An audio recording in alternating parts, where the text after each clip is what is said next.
दोस्तों नमस्कार, कैसे हो आप सब। आशा करता हूँ सभी भाई अच्छे होंगे, स्वस्थ होंगे। दोस्तों आज है दिन वेडनेसडे का और आज डेट है 24 जनवरी 2024। टाइम हो रहा है दोस्तों अभी रात के बज चुके हैं आपका 9 बज गए हैं दोस्तों। ये आप देख सकते हैं रात के 9 बज गए हैं और मैं पहुंच गया हूँ द्वारका के पास। लास्ट ड्रॉप हुआ था वीगस मॉल और वीगस मॉल से आ गया था घर की तरफ, क्योंकि घर है यहाँ से मुश्किल से हार्डली 5 से 7 मिनट का रास्ता है घर का। तो अब डिवाइस कर दिया बंद और लास्ट राइड आज लेकर आया था ओला में। तो ओला में मिल गई थी वसंत कुंज मॉल से सीधा दोस्तों। ओला में एक चीज तो यूनिक पॉइंट है जो कि अभी भी कायम है। ओला जो गो होम डेस्टिनेशन है उसका सटीक एकदम आपके घर की लोकेशन की राइड मिलेगी। जैसे मैं द्वारका रहता हूँ तो द्वारका के आसपास की ही 1-2 किलोमीटर के रेंज में मेरे को इसने बुकिंग दे दी है।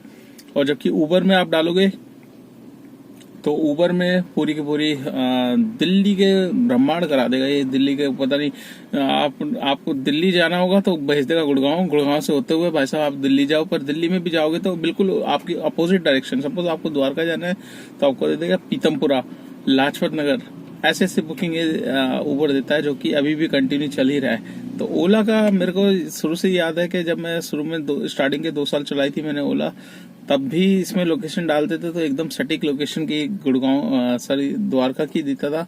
कई बार तो ऐसा होता था मेरे घर के पड़ोस की मेरे को बुकिंग मिली है, यहाँ तक की मेरे घर के जिस ब्लॉक में मैं रहता हूँ वहां तक की मेरे को बुकिंग मिली है ओला में। तो आज वही पुरानी चीज याद आई। ओला ने मतलब मैंने डाल दिया था, हालांकि राइड करता नहीं हूँ, बड़े ऐसे ही मैंने डाल दिया था। मैंने कहा डाल के देखता हूँ यार आ जाएगी। तो सीधा द्वारका सेक्टर 14 वीकस मॉल के आगे थी। तो दोस्तों आज मॉर्निंग में निकला था तकरीबन 8:30 बजे और 8:30 बजे निकल के पहली बुकिंग नोएडा चला गया था, नोएडा साइड में। फिर वहां से काम स्टार्ट किया था अपना कंटिन्यू। थोड़ा बहुत कर लिया है जितना करना था, जितना हो सकता है, हिम्मत हो सकती है, क्योंकि टाइम भी हो गया, 7-8 साल हो गए इस लाइन में। अब एक हैबिट सी बन गई है काम करने की। गाड़ी फ्री है तो अपने मन के मुताबिक काम कर लेते हैं, कोई टेंशन नहीं है मतलब किसी चीज की।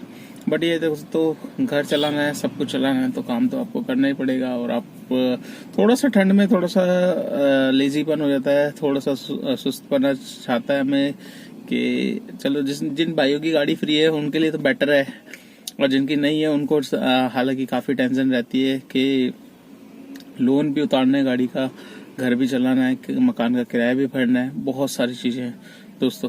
तो दोस्तों आज हम इसी टॉपिक पे आज बात करने वाले हैं। ओला उबर में जैसे कि आप जानते हो काफी ड्राइवर भाई नए आते हैं इस लाइन में और काफी चीजें मिस कर देते हैं, काफी चीजें वो जानना चाहते हैं कि ओला उबर में एक्चुअल में क्या चीज है, कैसे कैसे मतलब काम होता है। बहुत सारी चीजें दोस्तों ओला उबर के बारे में जानना चाहते हैं। और सबसे बड़ी बात जानना चाहते हैं कि जैसे इस लाइन में घुसना चाह रहे हैं तो कौन सी गाड़ी बेस्ट रहेगी, कौन सी गाड़ी हम ले जो जिससे हमें कमाई भी अच्छी हो, हमें परमिशन भी ज्यादा मिल जाए गाड़ी की। तो ऐसे उसमें बेटर कौन सी है, 1Z है, 1RT है। तो इसके ऊपर दोस्तों मैं ऑलरेडी कई बार वीडियो मैंने बनाई हुई है और मैं दोबारा बता देता हूँ। अगर आप दिल्ली में रहते हो तो 1RT गाड़ी आप लोगे, सबसे बेस्ट गाड़ी है। 15 साल की आपको परमिशन मिलने वाली है, ठीक है। 15 साल तक का परमिट आपको मिलेगा इसमें। 15 साल आप गाड़ी आराम से बेफिक्र होकर चला सकते हैं। और दूसरी वो लोग ऑल इंडिया परमिट, वो उसकी वैलिडिटी 10 साल की है। तो अब जैसे आपने गाड़ी ले ली 1RT गाड़ी लेने के बाद दोस्तों काफी लोग यही दिमाग में चलता है कि यार 1RT मैंने ले तो ली, बट इसके टैक्स वगैरह ये कहाँ से भरूंगा, कैसे भरूंगा, क्या होता है क्या नहीं होता, एजेंट के थ्रू कराएंगे, दलाल के थ्रू कराएंगे तो हमें बहुत महंगा पड़ जाता है। 3-3 हजार तो वही बंदे ले जाते हैं, जितना टैक्स का अमाउंट नहीं होता उससे डबल वो उसका खर्चा ले लेते हैं। खर्चा इसलिए लेते हैं क्योंकि जहाँ जहाँ इनकी अथॉरिटी है वहाँ जाना पॉसिबल नहीं है, वहाँ पूरा दिन हमें लगाना पड़ता है, जिसकी वजह से काफी भाई इस चीज को अवॉइड करते हो। तो उस चीज का फायदा ये लोग ले लेते हैं कि जितना टैक्स का अमाउंट नहीं होता उससे ज्यादा आपको टैक्स मतलब डबल देना पड़ता है। तो दोस्तों काफी भाई जानना चाहते हैं कि मतलब हम खुद जाके कराएं गाड़ी का। सपोज हमने 1RT गाड़ी ली है तो हमें कहाँ कहाँ जाना पड़ेगा, कौन कौन सा टैक्स कटवाना पड़ेगा, तो उसके बारे में मैं दोस्तों आज बता देता हूँ आपको। देखिए अगर आपने DL 1RT गाड़ी ली है तो आपका एनसीआर का काउंटर सिग्नेचर होता है। काउंटर सिग्नेचर आपको कराना पड़ता है यूपी में लाल कुआं अथॉरिटी पे जाकर। वहां पर 5900 रुपये का टैक्स होता है, जिसमें आपको 200 रुपये ऑनलाइन फीस भरी जाती है। तो 61-6200 रुपये, फाइल चार्ज 50 रुपये। तो आप गेट पे ही जाओगे, कहीं नहीं आपको मुड़ना, किसी से बात नहीं करनी। गेट पे जाओगे, टाइपराइटर वाला होगा, उसको बोलना भैया यूपी टैक्स भरना है, क्या क्या डॉक्यूमेंट्स है वो आपको बता देगा। फाइल बना देगा, एक लेटर पैड बना देगा, 50 रुपये लेगा। वहां से बनवा के सीधा अंदर काउंटर पे पहुंचो। काउंटर पे सबसे पहले आपको जरूरी है जो आपकी 1RT गाड़ी है उसमें दोस्तों 3 लेटर मिलते हैं एनसीआर परमिशन के, तो वो आपके पास होना जरूरी है, यूपी का, राजस्थान का और हरियाणा का। तो जिस स्टेट का आप भरने जाओ उसका आप कलर कॉपी करा लो, ओरिजिनल अपने पास रखो, कलर कॉपी जहां पर दे दो, क्योंकि उसके बगैर आपका कोई भी टैक्स नहीं भरा जाएगा। तो ये हमेशा ध्यान रखना, आपने नई गाड़ी ली है तो आपको ये 3 लेटर भी होना आपके पास जरूरी होना चाहिए। तो ये लेटर साथ में लगाओगे, आप सीधा काउंटर पे जमा करोगे।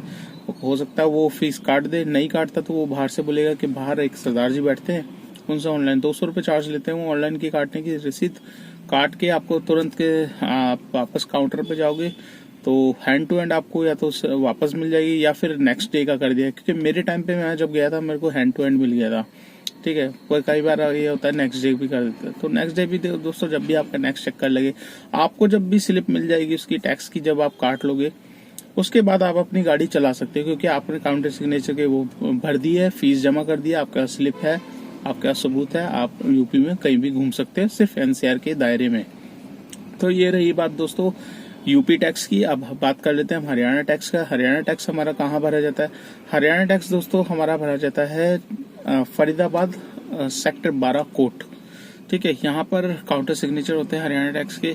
तो सेम चीज है, वही जो चीज आपने वहां पर लगाई थी, जैसे आप वहां पर पहुंचोगे टैक्स जहाँ जमा होता है वहीं पर एक विंडो है, 30 रुपए की फाइल देगा, वहां पर अपने गाड़ी के सारे डॉक्यूमेंट लगा लेना। यहाँ पर थोड़ा सा एक प्रोसेस अलग है, यहाँ पर आपकी गाड़ी की फोटो मांगेंगे, तो फोटो की प्रिंट आउट निकाल लेना, ब्लैक एंड व्हाइट में वो लगा देना, गाड़ी के सारे डॉक्यूमेंट लगा देना, आधार कार्ड, आपका जो आधार है, गाड़ी की आरसी है, आईडी प्रूफ में आपका आधार चलेगा, गाड़ी की आरसी है, फिटनेस परमिट, इंश्योरेंस, बहुत सारी चीजें जो गाड़ी की रिक्वायरमेंट है वो सारी चीजें आपको लगा देनी है।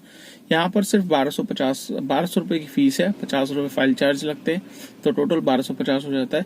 यहाँ पर आप काउंटर पे सुबह जाओ, मंडे से फ्राइडे तक मैं आपको प्रेफर करूंगा, सैटरडे मत जाना। सैटरडे क्या टाइम खुलता है नहीं खुलता, जितनी जल्दी जाओगे 9:30 से काउंटर ओपन हो जाते हैं, 1 बजे तक चलता है काउंटर। ठीक है, बट ये लगा लीजिए आप खुद कराने जाओगे तो थोड़ा सा टाइम आपको देना पड़ेगा, क्योंकि यहाँ पर है ना दलाल जो है जितने भी है बहुत ज्यादा घूमते हैं। ठीक है, तो आपको उनसे काम नहीं कराना, आपको सीधा विंडो पे जाना है, अपनी फाइल जमा करनी है, तो आप यहाँ से ले सकते हैं, स्लिप में आपको मिल जाएगी। 1 हफ्ते के बाद दोस्तों आपका ये टैक्स हरियाणा का भरा जाएगा। तो 1 हफ्ते बाद जब भी आपको इधर आना हो, इधर की लोकेशन लगा के तुरंत आप आ जाइए। बस ये मत भूलना कि आपको एनसीआर लेटर आपको यहाँ भी देना पड़ेगा, इसके बगैर आपका काउंटर सिग्नेचर नहीं होगा। तो ये 2 स्टेट हैं दोस्तों, हरियाणा और यूपी बस। और राजस्थान का जो मिलता है उसकी बिल्कुल भी जरूरत नहीं है, कोई आपको धोखे से भी बोले कि भाई इसका भी भरना जरूरी है, बिल्कुल भी मत सुनना। मैंने स्टार्टिंग में 3000 देके भरवा लिया था, कोई फायदा नहीं हुआ, एक चक्कर भी नहीं लगा राजस्थान का अलवर का, तो बेकार है। सिर्फ आपका यूपी हरियाणा है, दिल्ली एनसीआर में चलाना है आपने। तो ये 2 टैक्स हैं, ये आपको भरना है। और इनकी वैलिडिटी मैं बताया था, यूपी का जो आप भरोगे इसकी पूरी आपकी जितनी परमिट 5 साल की मिली है उसके ऊपर ही पूरा permit as per line permit के ऊपर मिलेगा। और आपका हरियाणा टैक्स 1 साल का होता है दोस्तों, तो हर साल इसको आपको भरने जाना पड़ेगा। तो आशा करता हूँ ये सारी की सारी जानकारी आपको अच्छी लगी होगी।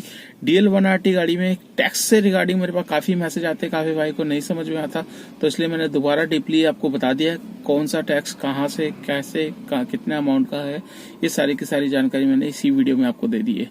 तो चलिए दोस्तों, आज का मैं काम आपको शेयर कर देता हूँ। आज का मेरा काम कितना हुआ है, कोई खास नहीं हुआ, फिर भी जितना होता है कर लेते हैं। यहाँ पर आप देख लीजिए 1500 रुपये का मेरा आज का उबर का काम है, और एक राइड ओला में हुई है 290 रुपये की, और 3 मिले हैं मेरे को टोल, मतलब एक एमसीडी एक हरियाणा, 2 एमसीडी एक हरियाणा मिल गया, तो 3 टोल मिल गए हैं। और 1800 कुछ रुपए का, 1800 का ये हो गया उबर का टोल वोल लगा के, और 290 वो, तो 2100 रुपये का आप टोटल काम मान लीजिए। 2100 रुपये में 300 रुपये पहले हम साइड में कर लेते हैं, गाड़ी की टोल को हटा लेते हैं, टोल को अर्निंग में काउंट नहीं करते। तो बात कर लेते हैं 1800 रुपये की। 1800 रुपये में जो CNG मैंने गिरवाई थी, CNG मेरी पड़ गई थी कम से कम 380 रुपये की CNG मैंने डलवाई थी। तो 380 की ये डलवाई थी, और उसके बाद पहले की मेरे पास आधी से ऊपर थी, तो तकरीबन 700 रुपये की CNG थी। 700 में से जो CNG मेरी लगी है वो तकरीबन 500 रुपये तक की CNG मेरी खर्च हो गई है दोस्तों। तो 500 रुपये की CNG खर्च हुई है, और काम कितने का हुआ है टोटल 1800 रुपये का। 1800 में से 500 निकाल लेंगे, बचेंगे कितने 1300 रुपये। 1300 रुपये में से 300 रुपये गाड़ी की maintenance, fitness, permit, insurance, tyre घिसने ये निकालेंगे, 100 रुपये का पेट्रोल, तो बचेंगे नेट 1000 रुपये। तो आज की नेट इनकम दोस्तों मेरी है 1000 रुपये की। ये मेरी नेट इनकम तब है जब मेरी गाड़ी फ्री है। अगर इसमें आपको गाड़ी की EMI भी निकालनी पड़ेगी तो आप टोल को भी प्लस कर सकते हैं। मैं अपनी अर्निंग में टोल को प्लस नहीं करता। अगर टोल को मैं प्लस करूँ तो 1300 रुपये का काम है नेट इनकम आज की। तो आशा करता हूँ ये वीडियो आपको अच्छी लगी होगी दोस्तों। वीडियो अच्छी लगे तो एक लाइक, एक शेयर जरूर करना, और ज़्यादा से ज़्यादा शेयर करना वीडियो को। जितनी आप शेयर करते हो उतनी वीडियो आगे पहुंचती है, उन भाई को पहुंच जाती है जो जानना चाहते हैं ओला उबर में कितना काम है। चैनल पे फर्स्ट टाइम हो तो चैनल को भी सब्सक्राइब कर लेना दोस्तों। तो चलिए मिलते हैं नेक्स्ट व्लॉग में, तब तक के लिए बाय बाय।